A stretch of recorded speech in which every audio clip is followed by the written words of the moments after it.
One, I wanted to really thank you for all the work you put into your climate plan. And two, I wanted to ask you, are you ready to commit to the responsible phase out of fossil fuel production as part of your administration? Well, look, we got to go to zero emissions, man.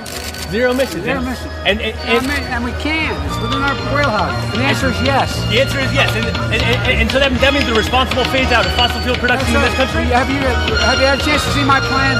I have. Take a look at it. And I really appreciate that. And we want to get you higher up there. By the way, only 15% of the pollution we produce. You got it, somebody can lead the damn world and get everybody back to the game. Well, sir, that's a fantastic and that's point. what I can do better than anybody. And are you ready to ban fossil fuel exports as part of your administration? Yes, absolutely.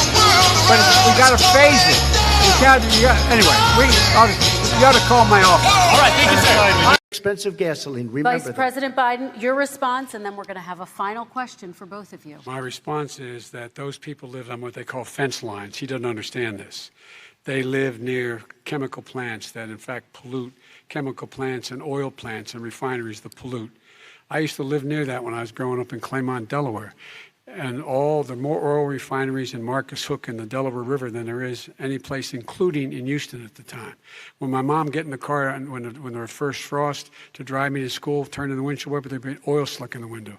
That's why so many people in my state were dying and getting cancer. The fact is, those frontline communities, it doesn't matter what you're paying them, it matters how you keep them safe. What do? And you impose restrictions on the pollutants coming out of those fence line communities. Okay, I have one final Would question. Would he close down the oil industry? It falls. Would you close down the oil industry? By the way, I would transition from the oil industry, yes. Oh, I will that's transition. a big statement. It is a big statement. That's a because big statement. I would stop. Why would you do that? Because the oil industry pollutes significantly. I see. Here's the deal. But That's you a can't big do statement. that. Well, if you let me finish the statement, because it has to be replaced by renewable energy over time. And I'd stop giving to the oil industry, I'd stop giving them federal subsidies. He won't give federal subsidies to the gas, to solar and wind. Yeah. Why are we giving it to oil industry? We actually do give it to solar and wind. We and have that's one maybe the final biggest question. statement in terms of business. That's the biggest statement. Okay. Because We have basically one what he's final saying question, is he is Mr. going to President. destroy the oil industry. Okay. Will you remember that, Texas? Will you remember that, Pennsylvania, Oklahoma? Vice President Biden, let me give you 10 seconds to respond, and then I have to get to the final question. Vice President Biden. He takes everything out of context, but the point is, look, we have to move toward a net zero emissions.